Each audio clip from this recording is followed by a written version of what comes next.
하나님 말씀 마태복음 12장, 신약성경 마태복음 12장 42절 한 절만 볼까요?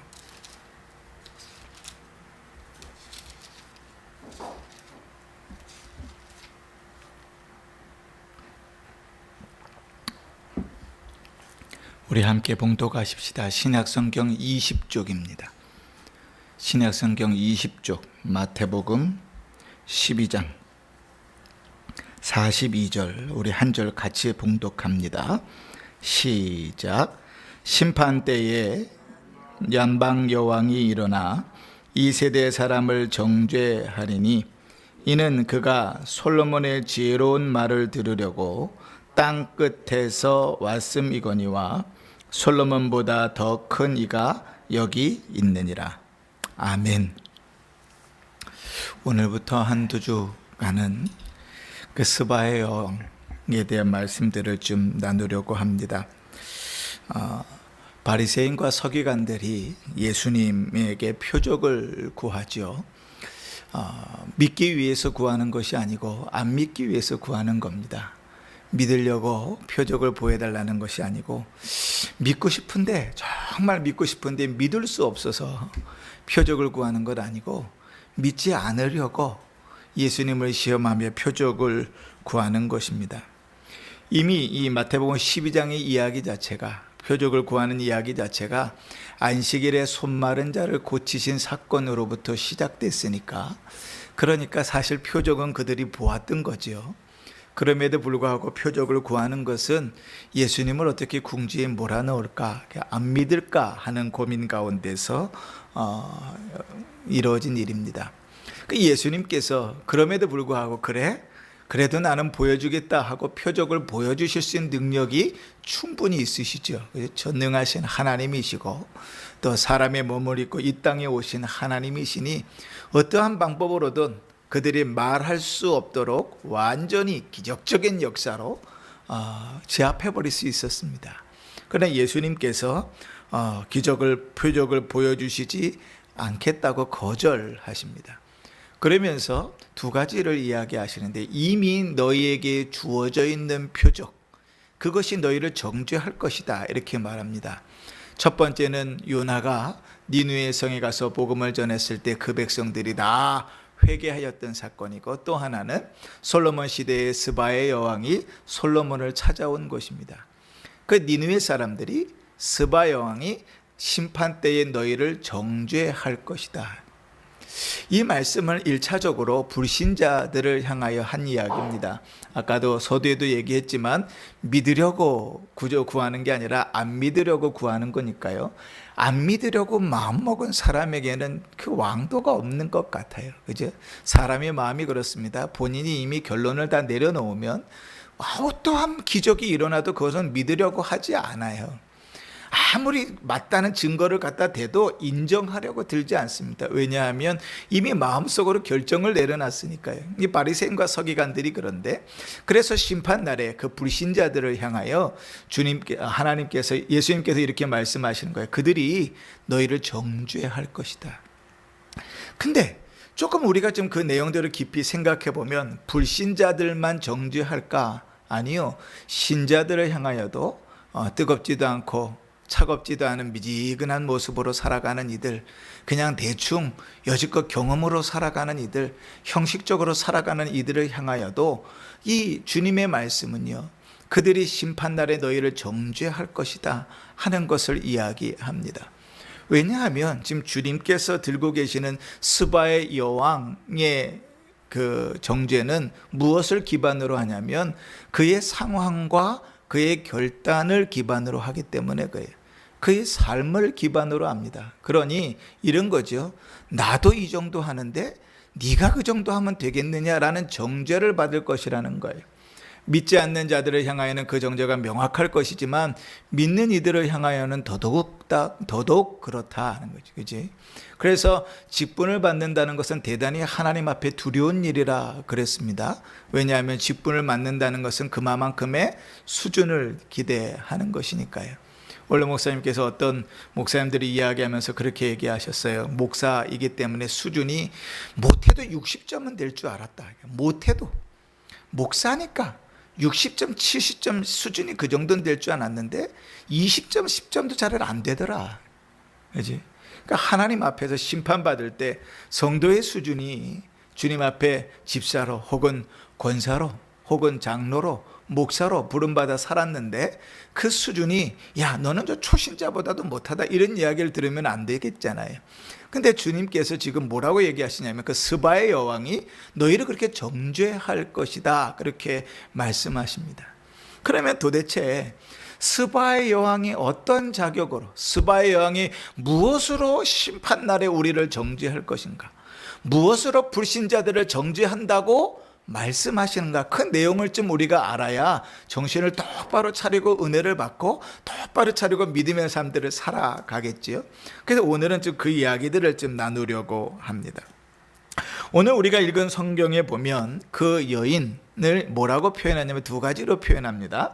첫 번째는 남방 여왕이라 그렇게 표현하죠. 42절에 보시면 심판 때에 남방 여왕이 일어나, 그리고 맨 마지막에 보면 그가 땅 끝에서 왔다 이렇게 말합니다. 이런 표현들을 우리가 조금 주의 깊게 볼 필요가 있는 것은 우리 머릿속에 사실은 그 유대인들이 살았던 팔레스타인의 지도가 이렇게 그려져 있지 않잖아요. 그래가지고 참 이제 좀 이해하는 게 좀 쉽지는 않습니다. 그러나 우리가 좀 이해할 때 어떻게 이해하면 좋으냐면 팔레스타인은 위쪽에 있다, 가나안 땅은 위에 있다 이렇게 생각을 해보십시다. 가나안 땅은 위에 있어요. 그러면 남방이니까 북쪽일까요, 남쪽일까요? 누가 기준이에요? 그 히브리인들의 기준이죠, 그죠? 본인들의 기준으로 남방이니까 남쪽에 있는 나라들일 거예요. 그리고 또 하나는 뭐라고 표현하냐면 땅 끝이라 그렇게 표현하니까 아마도 끝인가, 어딘가 끝인가 그렇게 생각할 수 있겠죠. 지도를 보면 이제 우리가 이제 뭐 프로젝트가 있으면 지도를 좀 보면서 하면 좀 졸리지도 않고 괜찮겠지만 이게 머릿속으로 좀 그림을 그리면 요즘 창세기를 우리가 또 하고 있으니까요. 가나안 땅 있잖아요. 가나안 땅 밑으로 내려가면 네게브라는 사막이 있었습니다. 그죠? 아브라함도 우리가 앞으로 다룰 이삭도 기근이 내려놓으면 위로 올라갔어요, 밑으로 내려갔어요? 밑으로 내려갔어요. 왜 밑으로 내려갔죠? 밑에는 애굽이 있고 애굽에는 마르지 않는 나일강이 있잖아요. 그러니까 풍요롭잖아요. 그러니까 애굽 땅으로 넘어갑니다. 그죠? 그런데 애굽 땅으로 딱 넘어간다는 것은 이제 우리 식의 이해로 따지면 아프리카 반도로 들어가는 겁니다. 그죠? 이제 중동에서 아프리카로 넘어가는 거예요. 그래서 애굽은, 이집트는 아프리카의 맨 위쪽에 있는 나라입니다. 그런데 애굽 쪽으로 넘어가지 않고 옆으로 빠져서 사막 쪽으로 쭉 내려가면 그 끝이 어디냐면 사우디아라비아입니다. 사우디아라비아. 왜 이렇게 얘기를 하냐면 이 남방을 좀 소개하려고 그래요. 자, 이 남방이 어딘가? 그러니까 학자들은 크게 두 가지로 이야기합니다. 전통적으로는 이 남방은 우리 지금으로 따지면 에티오피아일 것이다 이렇게 생각을 해요. 두 가지 이유를 드는데, 하나는 역사가 요세푸스가 그 예수님 당시에 역사를 기록했던 요세푸스가 스바 여왕은 애굽과 이디오피아를 통치했던 사람으로 묘사하고 있기 때문에 그렇고, 또 하나는 또 흑인들의 조상이 셈, 함, 야벳 중에 누굽니까? 그렇죠. 함이죠. 함. 그죠? 함이 흑인들의 조상인데 함의 계보에 보면 거기에 스바가 나옵니다. 그래가지고 스바는 전통적으로 에티오피아일 것이다 이렇게 사람들이 생각해요. 그러면 에티오피아는 어디냐면 가나안 땅에서 이제 아프리카 반도로 넘어서 애굽으로 탁 들어오면 애굽에서부터 홍해를 따라서 쭉 내려오면 오른쪽 끝에, 우리가 지도를 이렇게 봤을 때 오른쪽 끝에 저 밑에 있는 데가 에티오피아입니다. 애굽이 있고 그 사이에 수단이 있고 수단을 지어서 밑에 에티오피아가 있어요. 그런데 이제 현대의 학자들은 에티오피아라고 생각하지 않고 사우디아라비아라고 생각하는 사람들이 있습니다. 왜냐하면 고대의 문서들을 쭉 찾다 보니까 사우디아라비아의 고대 지명 중에, 명칭 중에 스바라는 명칭이 나오기 때문에 그래요. 그래서 아마 사우디아라비아 혹은 에티오피아 둘 중에 하나일 것이다 이렇게 생각을 하는 겁니다. 왜 이야기를 장엄하게 하냐면 그녀가 얼마나 먼 여행을 왔는지를 이야기하고 싶어서 그럽니다. 보통 에티오피아라고 했을 때 솔로몬이 있는 예루살렘으로부터 그 에티오피아는 약 2300km입니다. 자, 서울에서 부산까지, 서울 끝에서 저 부산 끝까지 내려간다고 하면 차로 열심히 달려도 600km가 안 돼요. 그러면 2300km면 64, 24 두 번을 왕복해야 될 거리입니다. 자동차로 가는 일은 쉽지 않아요. 그지? 예전에 제가 남아공에 있을 때 대사관이 요하네스부르크라는 데 있었거든요. 저는 케이프타운 쪽에 살고 있었고, 근데 이제 여권을 갱신을 해야 되는데 거기까지 차로 가려면 차로 1000몇 킬로를 달려서 가야 되니까 하루에 갔다 올 수가 없어요. 그래서 새벽같이 공항에 가서 비행기를 타고 이제 요하네스부르크에 가가지고 거기서 대사관 일을 보고 다시 비행기를 잡아 타고 내려와야 저녁까지 일을 마치고 올 수 있어요. 그 거리가 1000몇백 킬로였습니다.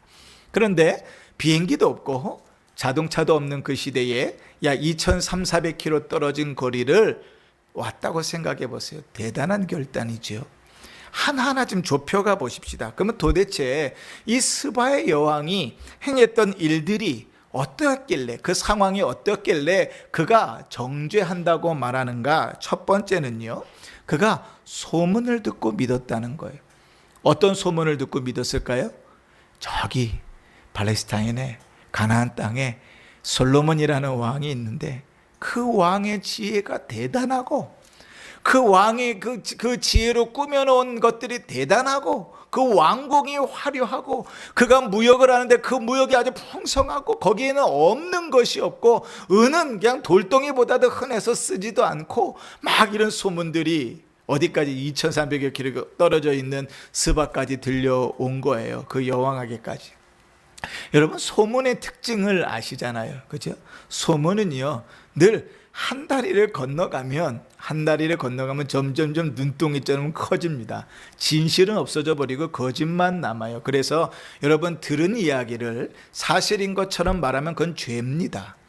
내 눈으로 내가 정확하게 확인한 것이 아니라 들은 얘기를 그냥 이야기하는 것은 십계명의 거짓말하지 말라에 적용이 됩니다. 그건 죄예요. 왜냐하면 말이 넘어오면서요, 그 말은 와전되기 시작하고 변하기 시작하거든요. 뭐 예를 제가 많이 들었으니까 넘어가십시다. 자, 그런데 그때 당시에는 뭐 지금처럼 핸드폰이나 있어가지고 이렇게 들을 수 있는 것도 아니고, 그죠? TV가 있어가지고 흑백 텔레비전이라도 TV가 있어서 볼 수 있는 것도 아니고, 아니면 그도저도 아니고 라디오라도 있어서 솔로몬에 대한 소식을 라디오로라도 들을 수 있는 것도 아닙니다. 들을 수 있는 방법은 뭐밖에 없어요? 무역을 하는 사람들이, 오가면서 무역을 하는 사람들이 소문을 전해갖고 오는 것으로 들을 수밖에 없어요. 그러니까 그 소문이 정확하겠습니까? 그렇지 않지요. 그죠?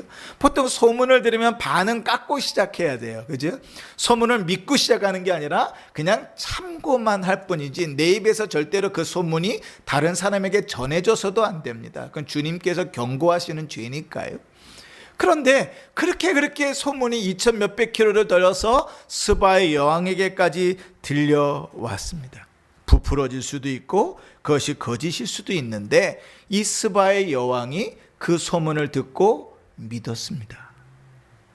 하나님에 대한 지식과 그 하나님의 종으로서의 솔로몬에 행했던 그 이야기들을 듣고 믿었다는 거예요. 이것이 얼마나 큰 일인가 하는 것을 한번 보십시다.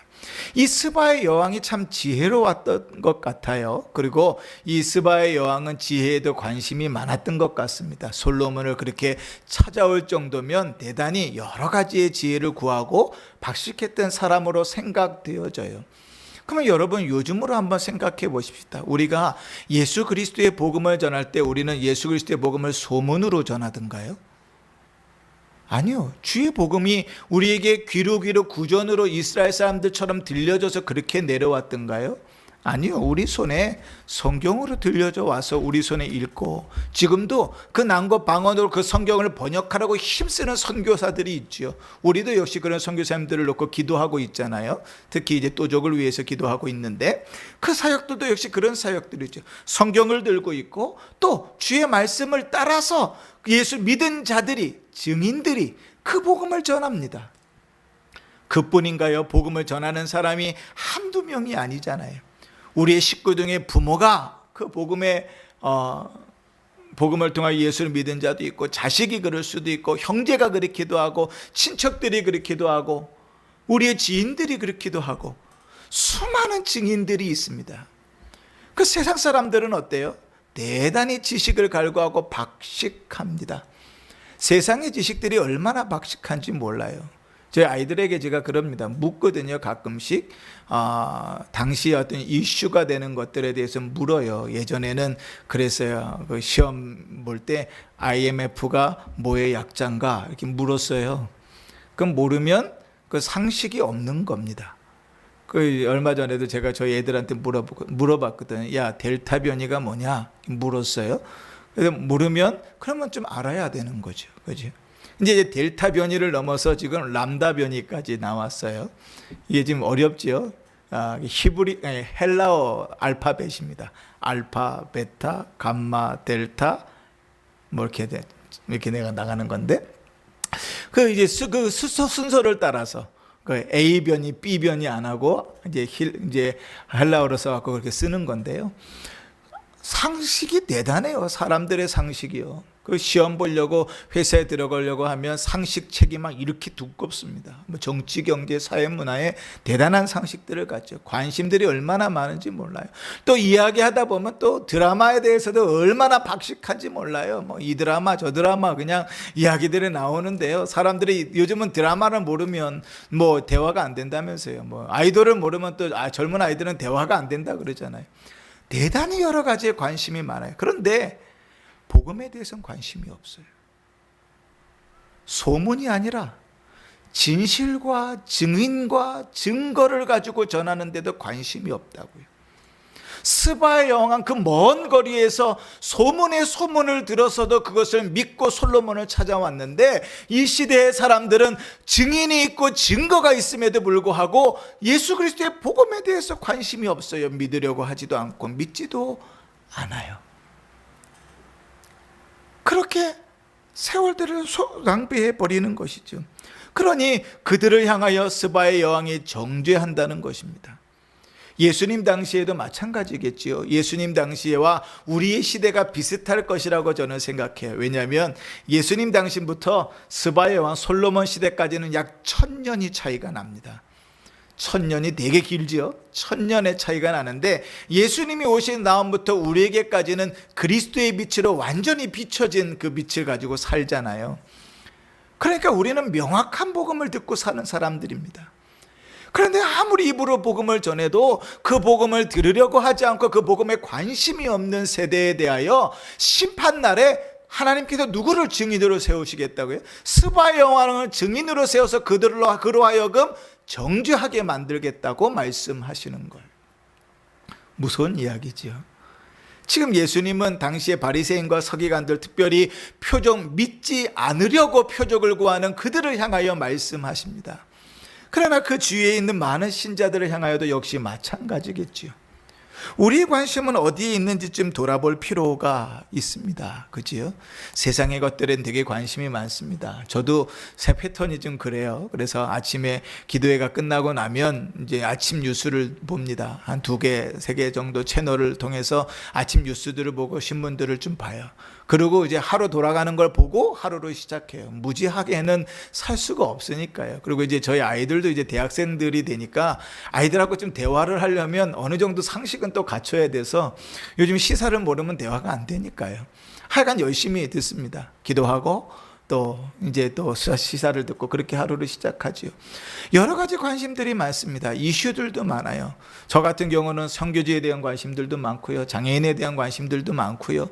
또 열악한 사람들에 대한 관심들도 많습니다. 여러 가지로 관심들이 많아요. 그런데 그 많은 것들 중에 한번 묻는 거예요. 주의 복음에 대하여는 얼마나 관심이 있는가? 하나님의 말씀에 대하여는 얼마나 관심이 있는가, 주의 말씀을 따라서는 얼마나 내 마음으로 움직이는가 하는 것이죠. 요즘 젊은이들은 하루 종일 핸드폰만 가지고 살아도 사는데 걱정이 없을 정도로 핸드폰만 가지고도 모든 삶을 다 살 수 있습니다. 그지? 볼 수 있는 것들이, 볼거리들이, 관심 있는 거리들이 그 안에서 다 해결이 돼요. 그런데 그 속에서 성경을 찾아서 주의 말씀을 찾아서 그 말씀을 묵상하고 나가는 친구들이 얼마나 될까를 궁금한 거지요. 우리의 하루의 삶 속에 우리가 관심을 갖는 드라마나 뉴스나 사람들의 소문들이나 다른 집의 사람들이나 이웃의 일들이나 여러 가지 많은 관심들 속에서 우리는 얼마나 예수 그리스도의 복음에 대하여, 주의 말씀에 대하여 관심을 가지고 사는가. 우리의 관심은 어디서 드러나냐면, 저는 신자에게 관심은 두 가지에서 드러난다고 생각합니다. 첫 번째, 그 사람의 기도의 내용을 보면 정확하게 드러납니다. 그 사람이 1시간을 기도하든 10시간을 기도하든 10분을 기도하든지 간에 그가 무엇을 기도하는가를 보면 그의 관심사가 그 속에 명확하게 드러납니다. 관심 없는 것은 기도 제목이 아니거든요. 관심 없는 것을 기도할 리는 없습니다. 내가 관심 있는 것에만큼 모든 것을 다 쏟을 뿐이지요. 그러니 내가 기도하는 내용들을 분석하다 보면 내가 어디에 관심 있는지를 알게 돼요. 두 번째로요, 우리의 관심이 어디 있는지를 알려면 내가 말하는 주제들을 보면 압니다. 사람들을 만나면서 내가 보통 무슨 말을 하는가 보면 내 관심이 어디에 있는가가 나와요. 어떤 사람은요, 사람을 만날 때마다 복음을 전하는 사람이 있어요. 사람을 만날 때마다, 때를 얻을 때마다 어떻게 복음을 전할까, 어떻게 교회로 인도할까만 머릿속에 가득 차 있는 사람이 있어요. 사실은 이게 신자의 삶이어야 돼요. 어디 가서 살든지 무엇을 하며 살든지 어떤 직장에서 일하든지 간에 그의 머릿속에 그것이 가득 차 있어야 돼. 그래야 그의 입으로 튀어나옵니다. 그런데 어떤 사람의 머릿속에는요, 드라마만 가득 차 있어요. 앉으면 야야야, 너 어제 그거 봤어? 너 어제 그래 봤어? 그 사람이 말이야, 그 여자가 말이야, 어떻게 그렇게 끝날 수가 있어? 그 이야기가 그렇게 다 흘러가요. 어떤 사람은요, 남말하는 것으로만 가득 채워 있는 사람이 있어요. 누구네 집에 무슨 일이 있었대, 누구네 집에 무슨 일이 있었대, 그 집에는 일인이 있었대. 남말하는 걸로만 가득 차 있습니다. 여러분, 우리의 관심은 우리의 말에서 도대체 어떤 말들이 나가는가에 있습니다. 믿는 자에게, 믿지 않는 자에게, 자녀들에게, 이웃들에게 똑같습니다. 무엇을 말하는가에 그 사람의 관심이 있어요. 스바의 여왕은 지혜에 참 관심이 있었습니다. 그러나 소문을 듣고 그 소문을 따라서 하나님에 대하여, 하나님의 지혜에 대하여 관심을 가지고 그 솔로몬에게 나오는 것이죠. 그러니 그가 정죄한다고 말합니다. 주님이 심판하실 때, 야, 넌 도대체 네 입으로 그 무슨 말들을 그렇게 많이 했냐? 너는 그렇게 많은 것에 관심을 가지고 있습니다. 예수의 복음에 대하여 얼마만큼 관심을 가지고 살았느냐? 복음 앞으로 나아갔느냐? 수없이 네 귀에 주의 복음이 들려졌음에도 불구하고 그 복음에 아멘 하고서 반응해 보았느냐? 정죄한다는 것이죠. 두 번째, 스바의 여왕이 정죄할 수 있는 자격은 무엇인가 하면, 그가 그 들은 소문을, 그가 그것을 믿은 그 믿음을 따라서 행동했다는 거예요. 여러분, 스바의 여왕이 솔로몬을 찾아왔다는 것이 우리는 그냥 성경을 읽으면서 한갓 재미있는 이야기로 읽고 넘어가지만, 이 스바의 여왕의 입장에서 보면 이것은 대단히 큰 결단입니다. 여러분, 한번 생각해 보실까요? 자, 스바의 왕이 아니고 스바의 여왕이지요. 그죠? 아프리카 국가들 중에 목의 사유로만 이어진 국가는 없습니다, 전통적으로. 그러면 여왕이 왕이 됐다는 사실은 기본적으로 무엇을 갖고 있냐면 왕권, 왕좌에 대한 도전을 가지고 있습니다. 그죠? 그게 아니더라도 왕이 장시간에 그 왕좌를 비운다는 것은 어떠한 모반과 음모들이 일어날 수 있는 여지들을 안겨줍니다. 제가 아까 말씀드렸잖아요. 캡타운에서 조하네스버그까지 그 1000몇백 킬로를 왕복으로 왔다 갔다 하는데도 비행기를 타고 왔다는데 하루가 걸렸다고요. 근데 2300~400km가 되는 때에, 그때에 어떻게 가요? 낙타 타고 가마 같은 거 타고 그 사막을 지나가는 그 시간들이 얼마나 오래 걸렸겠어요. 일국의 왕이 그 길들을 그 길을 가는 일이 쉬웠겠는가? 파발, 우리 구파발이 뭐 그런 뜻이잖아요. 것처럼 마저 제일 잘 빠른 낙타를 타고 열심히 달려가지고 갔다 왔다 해도 며칠 거리인데 여왕이잖아요. 이 역대상하, 이게 열왕기에서 역대서를 보면은 그의 모든 대열에 사람이 얼마나 많았는지, 그지? 먹을 것도 실어야 됐고요. 그 긴 여행에 먹을 음식들, 그 다음에 예물로 드릴 선물들, 그 다음에 군사들, 그 많은 대열들이 움직이는데 빨리 움직일 수 있을까요? 쉽지 않습니다. 더더군다나 여러분, 솔로몬에게 드렸던 그 금은 보화와 제물들을 보면 야, 기가 막힐 정도로 아름다운 것들로 드렸단 말이지요.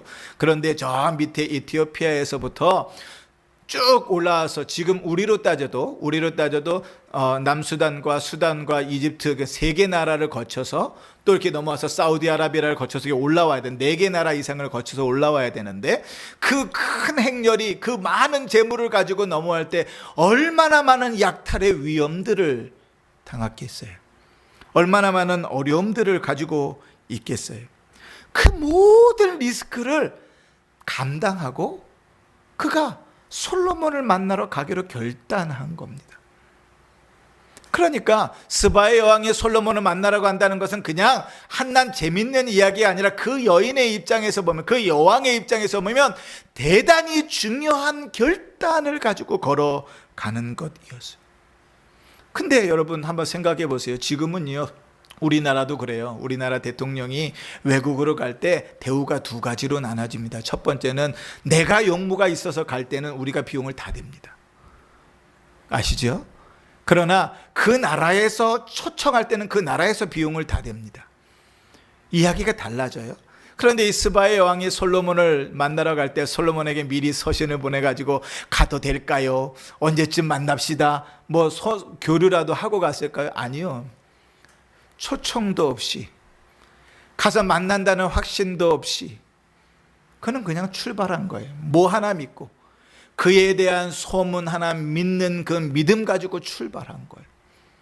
그러면 여러분, 예수님께서 비유하시는 대로 우리에게 한번 적용해 보십시다. 수많은 사람들이 예수에 대한 복음을 듣습니다.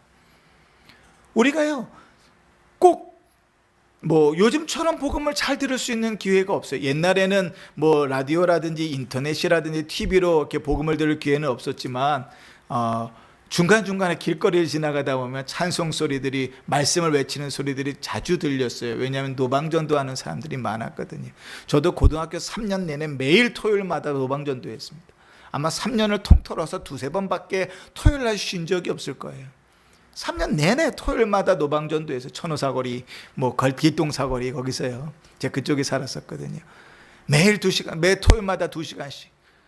그 길거리를 지나가는 사람들이 그 찬양의 소리를 듣고 말씀을 외치는 소리를 듣고 복음을 외치는 소리들을 들었을 거예요. 그런데 지금은 그것보다 더 명확하게 더 좋게 복음을 들을 수 있는 기회들이 많습니다. 많은 믿음의 사람들을 통하여 복음을 듣습니다. 그런데 스바의 여왕의 정죄는 무엇입니까? 그 많은 복음을 듣고도 주님 앞에 나오지 않는다는 거죠. 그 많은 복음을 듣고도 예배당으로 나오지 않는다는 거예요. 그 많은 간증을 듣고도 주님 앞으로 나오지 않는다는 거예요. 그래서 스바의 여왕은 그들을 정죄할 만한 자격이 충분하다고 예수님께서 인정하시는 거예요. 그럼 한 걸음 더 나아가서 우리를 향하여, 신자들을 향하여 이야기해 봅시다. 우리는 매일같이 혹 매주같이 주의 말씀을 듣습니다. TV만 틀어놓으면 하루에도 수십 편의 설교를 들을 수 있고, 라디오만 틀어놔도 그렇고요. 다른 건 다 차치하고 교회 예배만 참여해도 10번 이상의 설교를 들을 수 있습니다. 아니, 다 차치하고 주일에 한 번만 예배를 참석한다 그래도 적어도 일주일에 한 번씩은 주의 말씀을 듣습니다. 그러면 그 말씀에 내 삶이 얼마만큼 가까이 가는가? 그 말씀을 듣고 내 삶을 얼마만큼 그 말씀 앞에 부복시키는가? 그 말씀을 듣고 내 삶이 얼마나 그 말씀에 순종하고 살아가는가를 묻는 거죠. 스바의 여왕은 소문을 듣고도 그 말씀을 믿음으로 아멘하고 걸어갔는데, 주의 말씀에 명확한 말씀을 듣고 주의 말씀에 명확한 진리를 드러내는 설교를 들으면서 성령의 역사하심 가운데 그 말씀을 예배 가운데 들으면서 얼만큼 말씀 가운데 반응하고 말씀 가운데 나아가면서 살아가는가? 오늘 우리에게 묻고 있는 것이죠. 스바의 여왕이 들었던 소문은 명확하지 않을 수 있잖아요. 그러나 우리가 들었던 복음은 아주 명확하단 말이죠. 적어도 앞에 서 있는 목사가 돼서 설교를 한다는 것은 적어도 신학을 10년 이상은 했다는 이야기고, 목사가 돼서 설교를 한다는 것은 적어도 목회를 10년 이상은 했다는 이야기니, 성경을 읽으면 얼마나 많이 읽고 성경을 묵상하고 성경을 설교했으면 얼마나 많이 설교했겠어요. 저 같은 경우에도 성경 전체를 다, 모든 장을 다 설교해 봤으니까. 그렇죠? 그 주의 말씀을 듣고 그 말씀에 얼마만큼 믿음으로 반응하는가. 우리에게는요, 설교만뿐만 아닙니다. 우리 주변에 그 말씀이 진리이고 그 말씀이 참이라고 증언해 줄 증인들이 너무나 많아요. 그죠? 너무나 확실하게 맞습니다. 하나님이 살아계신 것과 그 말씀이 진리인 것과 그 말씀대로 역사하시는 것에 대한 증인들이 너무나 많아요. 어쩌면 우리의 삶도, 과거의 우리의 삶도 그 증인들의 삶이었을 거란 말이죠. 그런데 그 모든 일들 속에서 얼마만큼 믿음으로 반응하는가. 더더군다나 스바의 왕은 아까도 말씀드린 것처럼 솔로몬의 초청을 받고 간 것이 아닙니다. 스바의 왕이 솔로몬을 만나러 갔을 때 만날 수 있다는 확신을 가지고 간 것도 아닙니다. 그러나 그에 비하면 우리는 어떻습니까? 주님의 명확한 초청을 받은 사람들이잖아요. 마태복음 11장에 수고하고 무거운 짐진 자들아 다 내게로 오라, 내가 너희를 쉬게 하리라고 주님 분명히 우리를 초청하셨죠. 예수님께서 이렇게 말씀하셨습니다. 요한복음 6장에 아버지께서 내게 주시는 자는 다 내게로 올 것이요 내게 오는 자는 내가 결코 내쫓지 아니하리라. 스바의 왕은 솔로몬은 만날 수도 있고 못 만날 수도 있는 그 불확실 속에서 출발했지만 우리 주님 앞에 오기만 하면 주님께서 절대로 내쫓지 않는다고 약속하셨거든요. 마가복음 16장 16절에 보면 믿고 세례를 받는 사람은 구원을 얻을 것이요 믿지 않는 자는 정죄를 받으리라. 아멘. 주님의 명확한 약속이 우리에게 있다고요. 그럼에도 불구하고 믿음으로 반응하지 않는다. 그럼에도 불구하고 믿음으로 움직이지 않는다. 이것이 대단히 속상한 일입니다. 스바의 여왕이 그들을 정죄한다는 그 사실은 대단히 속상한 일이에요. 그런데 여러분, 이러한 대상들이 저 멀리 있는 우리 고향에 있는 고향 마을 사람들에게 해당되는 말이 아니라 내 집안에서 내 자식들과 내 가족들 안에 해당되는 말이잖아요. 스바의 여왕이 정죄할 대상이 그들이잖아요. 그들에게 우리가 수없이 복음을 전했고 그들에게 수없이 주님의 간증을 하였고 그들에게 수없이 하나님의 살아계심을 보였음에도 불구하고 여전히 거부하고 여전히 반대하고 여전히 내보는 그 모습들을 보면서 속상하잖아요.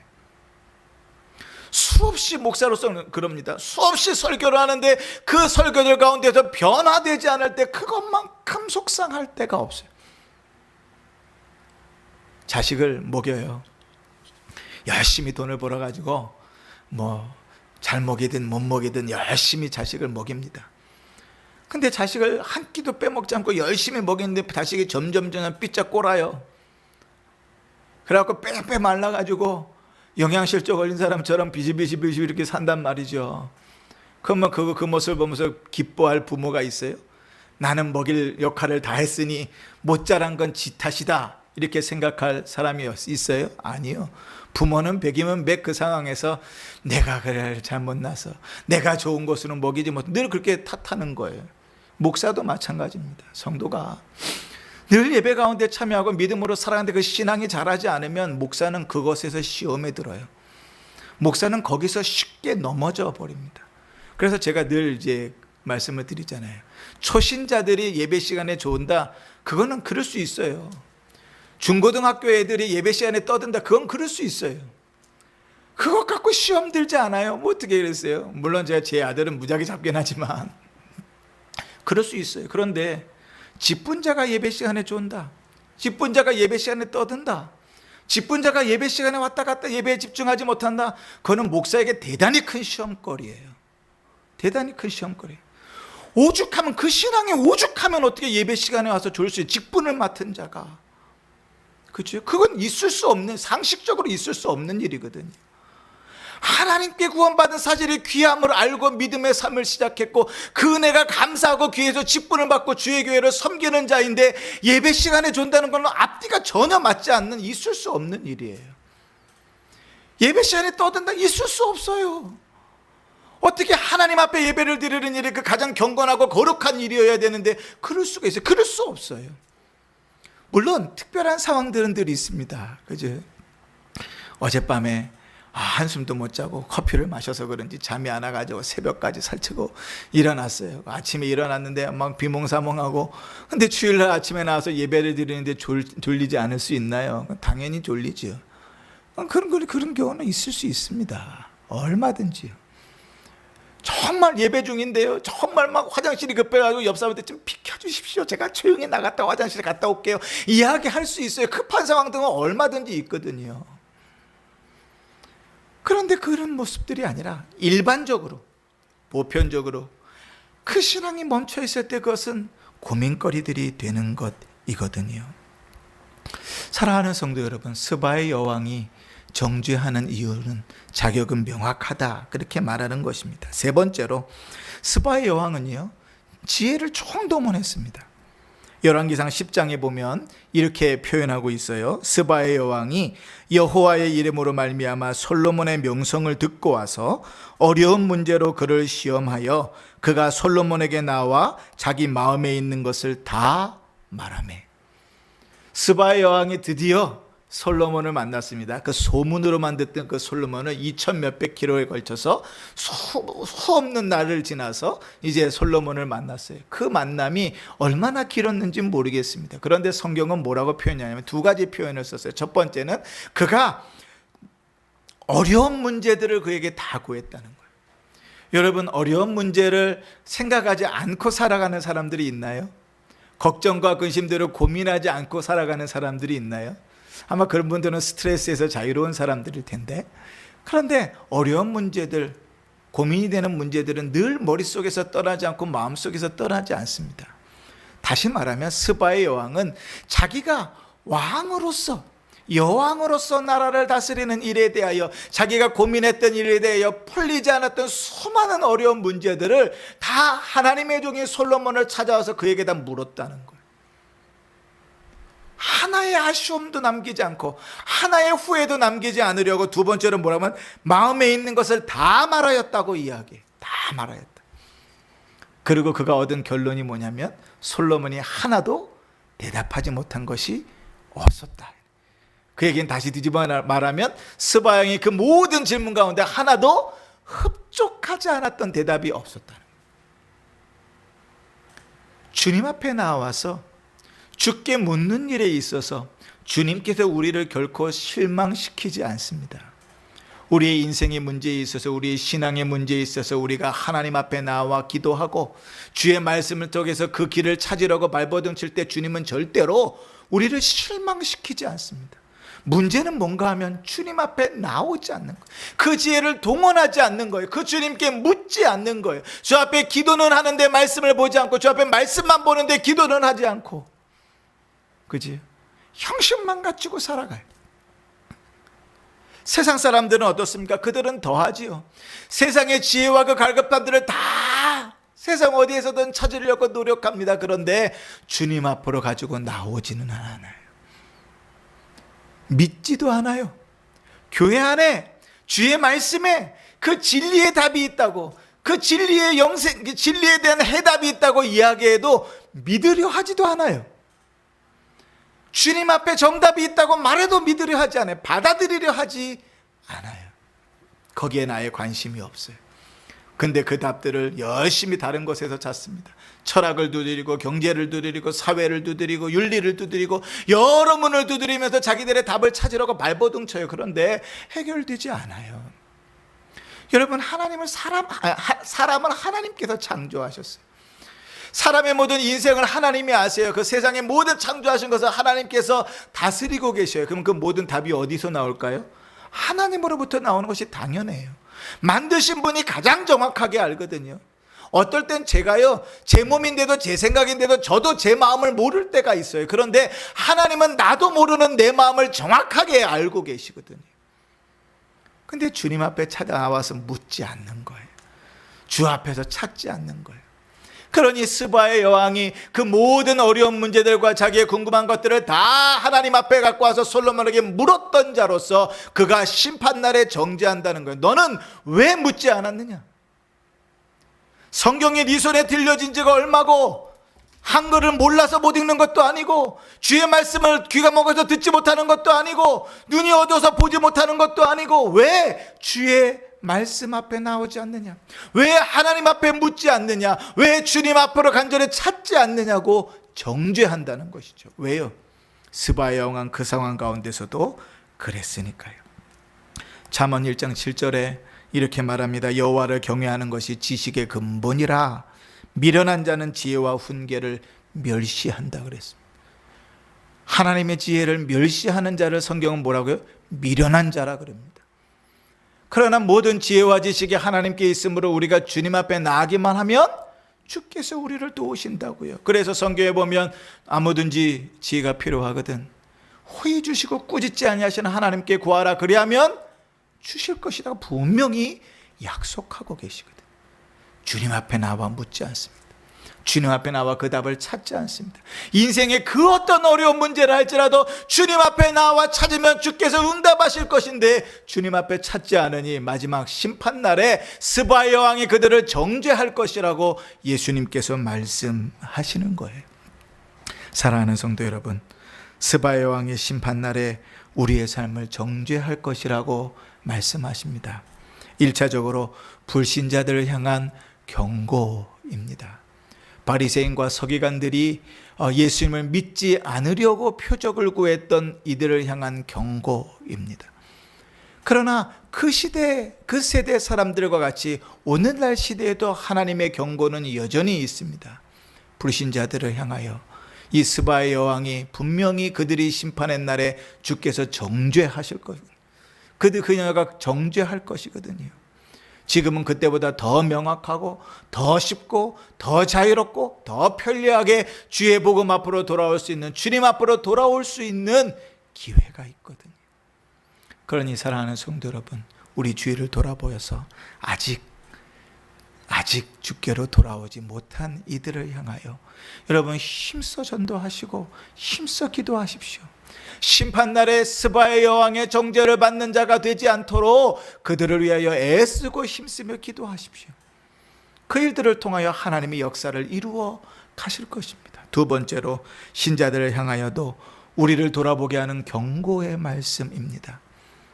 그 먼 거리에 명확하지도 않은 소문을 듣고도 믿음의 결단을 하고 찾아왔던 스바의 여왕이 오늘날 이 시대에 명확한 복음을 듣고 명확한 생명의 이야기를 듣고 언제든지 쉽게 들을 수 있는 이 상황들 속에서 주의 말씀을 들으면서도 반응하지 않고 주의 말씀을 듣는 일에 게으리하고 주의 말씀을 따라 살아가는 일에 관심이 없는 이 시대를 향하여, 이 땅의 성도들을 향하여 그가 정죄할 것이라고 주님 말씀하십니다. 그러니 여러분, 이 경고를 통하여 우리의 삶도 돌아보십시다. 우리는 얼마나 믿음으로 반응하며 사는가? 우리는 얼마나 복음에 관심을 가지고 사는가? 우리는 얼마나 하나님 앞에 부끄러울 것이 없는 자로 살아가는가 말이죠. 사랑하는 성도 여러분, 예수님께서 스바의 여왕과 또 니느웨 사람들을 들어서 우리에게 그들이 정죄할 것이다 말씀하시는 것은 너희가 그렇게 정죄받아 마땅하니 그 가운데 지옥에나 떨어져 죽어라 이렇게 말씀하심이 아니라, 그죠? 왜 경고하세요? 그러므로 돌아오라고 주님 말씀하시는 거예요.